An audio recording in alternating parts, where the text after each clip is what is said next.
Have you ever thought why Canadian business immigration programs are becoming more and more difficult, including approvals? All these hoops you have to jump through to obtain the result you want for your immigration case. We're going to tell you what nobody else will. The truth.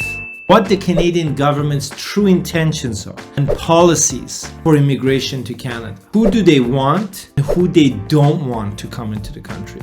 All explained in this video. Hello, my name is Reza and I work with the Ingwe immigration team helping applicants to move to Canada. Whether it's for yourself, your kids, your business, or all of the above, we make it happen. Let me make this clear. I'm not an actual full-time YouTuber, but I work hands-on with our licensed team here in Canada, working on actual applications and communicating with the immigration departments of Canada, both overseas and inside the country on a daily basis on behalf of our clients. These videos are made for the purpose of sharing our hands-on immigration knowledge with our worldwide audience. And if you're thinking about immigrating to Canada, well, we're here to help. Get a free email assessment with us by filling out the form down below in this video.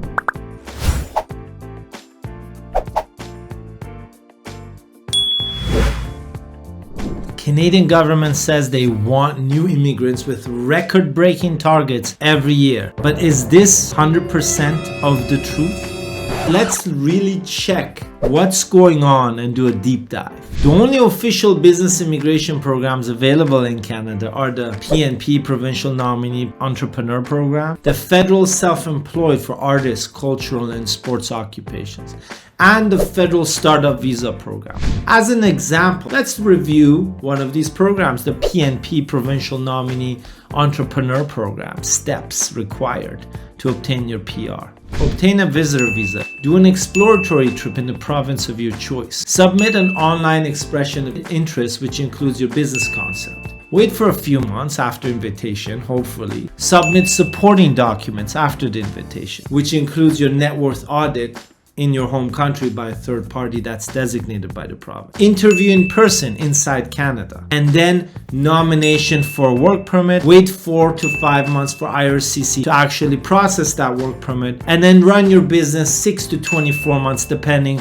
on the specific provincial program you've chosen. And then wait for a post-nomination audit by the province to make sure that you did what you promised you would do to receive your final PNP or provincial nominee nomination for permanent residency. Then apply for your permanent residency for you and your family and wait 18 to 22 months for the federal PR processing to be completed. Wow. How many years was that? I lost track for a second. Another example is the Ontario Succession Initiative, created by the Ontario PNP. Come to Canada, buy an existing business from a Canadian who's looking to sell their business, usually because they want to retire. But of course, obtaining a visitor visa to start the process is a 50-50 if you're from a country where a visa is required. So which one comes first? The chicken or the egg? We're not sure here. Okay, that's fine. So you think you're smart. You're saying that, well, I'm going to forget all this. I'm going to go apply for the Startup Visa Program where it's a federal program. And you don't need to jump through all these hoops or enter Canada at any point. And we'll wait back home in my home country and wait for the PR processing to be complete. Wrong. Your approval rate is 50 to 65% under this program. So you're basically gambling with your future and your money. What does that tell you about what the true intentions of the Canadian government are?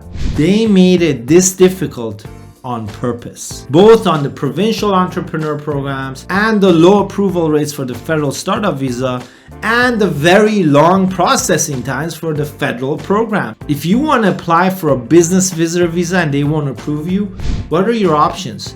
Do you know why they won't approve you? Well, it's because the Canadian government does not want business or investor immigrants. It's simple. They believe this is the lowest priority out there in all categories that exist, such as international students, temporary foreign workers, asylum seekers, and humanitarian compassion category. Their logic is, why do we need more money or investors? We just need workers and to fill the coffers of our schools with billions of dollars of tuition from international students. We don't want new business or investor applicants. Why else would they not approve visitor visas in certain cases for business persons to complete exploratory trips for provincial nominee programs? Why else are they becoming stricter and stricter on applications for federal LMI exempt work permits such as the C10, C11, and the C12 intercompany transfer, with more refusals for cases which are not perfect? Why else would they reduce the approval rate of the startup visa program to 50 to 65%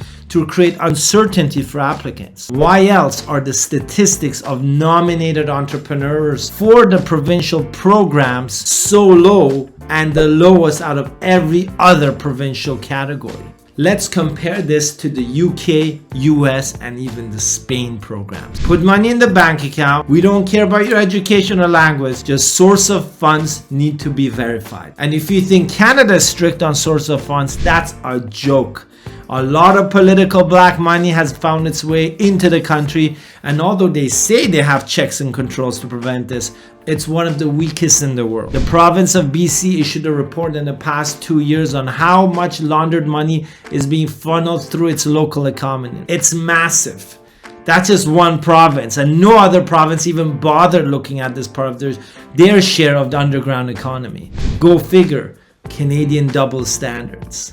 You need to read between the lines. Don't believe everything the government says. Watch what they do and how they do it, which will give you a clear indication on their true intentions and policies. The truth is based on what we've seen in the past 3 years, which is the Canadian government's lowest priority is business and investor immigrants. They don't want more investments or businesses to start in Canada through immigration programs. Their lowest priority is wealthy business owners and entrepreneurs. They don't want to help facilitate the succession planning of tens of thousands of Canadian business owners who need to sell their businesses to have a successful retirement. They want to increase taxes on Canadians to collect all the money they paid out during COVID-19 and not to implement any program similar to Quebec or the US EB5 program to help their economies.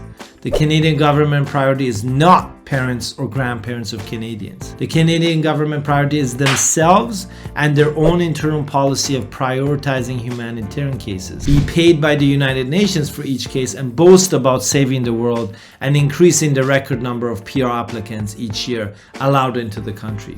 Don't get me wrong, I have friends and family who found a home in Canada through the humanitarian categories, and it's our duty as Canadians to help people fleeing persecution and life-threatening situations in their home countries. But we need a balance. The Canadian government has forgotten about all the temporary residents inside the country. What about the hundreds of thousands of international students in Canada looking for a PR route? Are they a priority? What about the parents and grandparents of Canadians? Is that at all important? What about the lack of caregivers that families need to hire from overseas? Has the government made any changes to the very flawed and oversubscribed caregiver pilot program? What about successful business owners and entrepreneurs who want to contribute to the Canadian economy? The Canadian government wants to fill its coffers by collecting as much in taxes as possible from Canadian residents and does not want a steady flow of revenue coming in from overseas investors or business persons. Unlike the US, which between 2008 and 2015 helped generate $20.6 billion in foreign direct investment through its EB5 program to create and retain US jobs for Americans, all at no cost to the taxpayer. Unlike Quebec, which supports its local economy and infrastructure projects by investing close to 3.5 billion Canadian dollars each immigration cycle through its Quebec Immigrant Investor Program to allow anywhere from 4,300 to 5,000 applicants be processed for PR each year the program is open. This is not what Canadians want or the Canadian government. You do the math. Based on what you've seen and read about the Canadian business immigration programs, do you think this is a priority for IRCC? I think not. The system is broken.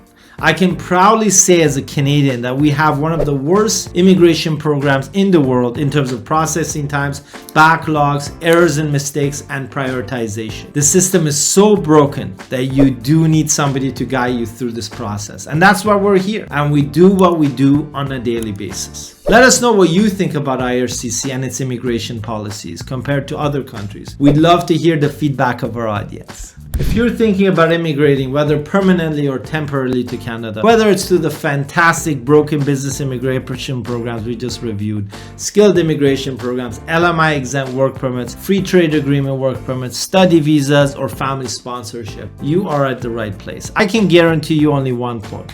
You will know what to expect, the entire process clearly laid out for you, and all the risks identified, including costs. Our legal agreements are based on payment milestones which are linked directly to your application progression. We do not take 100% advance payment for your Canadian immigration application. There will be no surprises in terms of expenses or costs, just results. Our team speaks over 8 languages and we help applicants from over 47 different countries during their immigration process. And this list is growing every day. Click the link below this video and get a free email assessment for eligible applicants. And if you're ready to apply and you would like a one-on-one consultation with me or any of my fellow immigration team members at Ingwe, you can also book a session directly using the consultation link in the description of this video as well. And of course, if you have questions, remember, we have our weekly live sessions on YouTube, Facebook, and Instagram every Thursday at 11 a.m. North America Eastern Standard Time, where we answer all of your immigration questions for free on the spot. See you next week.